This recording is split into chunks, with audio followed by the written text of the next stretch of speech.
We'll start our discussion risk assessment. We'll see what is pre-engagement acceptance activities. Pre-engagement means that before we agree that we are your auditor, there are some pre-discussions. Pre-engagement means that we are not in a contractual obligation. So it is what we are assessing them, they are assessing us. So there might be both sides acceptance or there might be a rejection. In a same marriage, there might be a girl is good but not suitable for that family. Pre-engagement acceptance activity will say how to plan and supervise. What is the audit risk in the start before, what is the risk, So these are all judgmental, all these answers you will get on your judgment basis. You will meet with the client, you will see about risk and you will say audit risk seems higher, or lower. Depend on your questioning. Understand the entity and apply analytical procedures. Then we'll see is there any fraud in financial statements, and then we will see that client is doing some illegal works, so how to handle that scenarios. So we'll start with pre-engagement acceptance. So how it goes is there is a request for quotation. You are a client, I am an auditor. This year you want to have an audit, so based on your understanding you may ask 10 or 20 auditors to give you a quotation, so you can choose the best out of that. Okay, this quotation is a general quotation. I cannot quote you anything without meeting, without understanding what is the number of transactions you have, what is your turnover, how many staff you have, how complex your business is, how big your size is, are you already have CPAs in your company, what is the size of accountant, do you have internal auditors. These answers are very important to know for me. So based on that, I can quote. So this is all is a part of pre-engagement audit procedures. We have to go through. There is, of course, audit partners in a company. They are looking to that dimensions because they will be more experienced to have a judgment about the client. First step, you are a client, I am an external auditor. So first is you will call in our company, you will say we are interested to hire you as an auditor. So we are asking for a request for proposal. So this proposal I have to make, but I cannot make without meeting you. So you can say this is the first meeting. I don't know you, you don't know me. You have question about me, that how experienced I am, how old my company is, how many auditor we have, are we doing the similar audit like your company. These are your questions, right? My questions are how big you are, how much is the transaction, because in my mind I'm thinking, is it my relevant industry, should I take this audit? So these all things are the day one considerations. So auditor must adequately plan the work and must properly supervise any assistants. So there should not be a time management issue. Suppose if I assume that there is an audit, it will require 100 hours and I will allocate 100 hours into different areas and I will make a control sheet, I will allocate the resources. Maybe after 1 hour, 100 hours, we feel, oh, we wrongly analyze the nature of the work. So it will be embarrassment for us, issue for the client, and all will messed up. So that's why we go for a proper plan and a supervision in advance. So auditor has a responsibility to plan and perform the audit to provide reasonable assurance. This is we know already.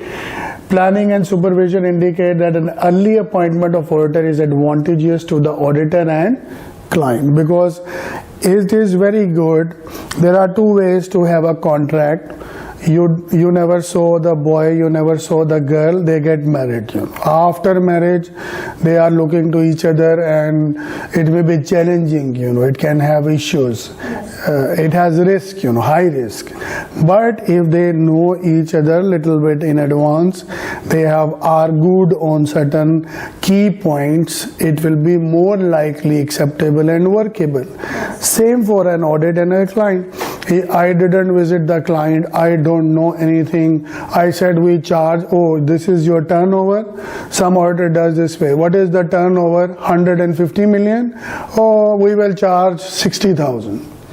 This way, no pre-screening, no understanding. So that's not professional. Professional way is there should be a set of questionnaire which will define all these things, that how many transactions, how many people, how many branches, complexity, previous auditor issues, competency of the staff, do they have Oracle, SAP, what system they are following, do they have internal auditors. Based on that, I should have assessment. But in any case, I should be independent as an external auditor. So client acceptance. If you are an auditor, right, and you believe this company is not ethical, and you heard from certain people that they do accounting manipulations, This is some companies we know in the market, they are not fair. So what you can do is, if you feel the management lacks integrity, you can reject. You tell them we are not interested to do your audit. Very important for us is in America or a regulatory, where there's a regulator like Securities Exchange Commission, it's very difficult for a client to change the auditor without any reason. If there is a reason, okay. And a new coming auditor has to take a no objection certificate from the old auditor, right? So that's the power of audit and auditor, that you cannot say auditor, okay, I don't need you, I will take a new one. No. Until the old auditor don't give go ahead to the new auditor. For example, suppose I am an external auditor, I have 30 people in my company. I am based in Washington DC and my client is also based in Washington DC. Now he start working in Florida, which is a little bit away. Now he want me to audit his Florida office. I don't have office in Florida, my staff is already tied up in Washington DC. So it is an acceptable excuse that this auditor that I am is unable to give him a service that he wants. So I am very genuinely telling him that I cannot, so take a no objection certificate and hire a new auditor who can handle your both offices, right? So these are the genuine cases with the procedure we can do here. But you cannot say to an auditor, I don't like your audit report, I don't accept. So auditor should communicate with the procedure auditor before accepting the engagement. An auditor is responsible for this communication. Don't expect that the old auditor will call, okay, you are new auditor. No, new auditor has to call the old auditor and no objection certificate. And for that you can of course discuss with the client. You can say, client, are you okay if we talk to the old auditors? So if they are fair and honest, they will say yes, no problem. Like sometimes we hire an employee, he or she has 2-year experience. So we say, is it okay if we call in your previous office and take feedback from them, right?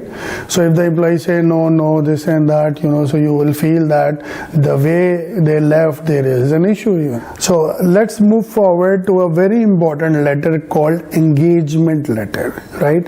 It's like a marriage contract. It's define your rights, and whatever you will state, a judge will go accordingly. For example, if you write that I as a man giving 10 kilo of gold to this girl, 2 houses, 1 land, this much of cash.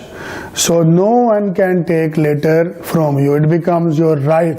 Same way, engagement letter made in this way, that this is the scope. Engagement letter related to auditor and client. We define the scope, objective.